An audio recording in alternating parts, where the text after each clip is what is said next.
தொழுவதால் யாருக்கு பயன்? தொழுவதால் என்னென்ன நன்மைகள்? அதை அல்லாஹ்வே குரான்ல சொல்றான். அல் குரான் 29வது அத்தியாயம் 45வது வசனம். தொழுகையை நிலைநாட்டுவீராக. தொழுகை வெட்கக்கேடான காரியங்களை விட்டும் தீமையை விட்டும் தடுக்கும். அல்லாஹ்வை நினைப்பதே மிக பெரியது. நீங்கள் செய்பவற்றை அல்லாஹ் அறிவான். அல்ஹம்துலில்லாஹ்.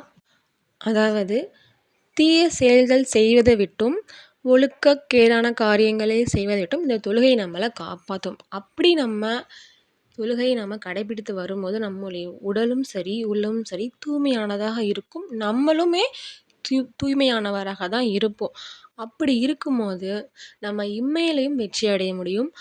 அதன் விளைவு நமக்கு மறுமையிலையும் வெற்றி கிடைக்கும். அப்போது மறுமை வெற்றிக்கு தொழுகை மிக அவசியம். இது தொழுகை முழுக்க முழுக்க நம்மளுக்கு தான் பயனளிக்குது. அல்லாஹ்வுக்கு எந்த பலனுமே இல்லை.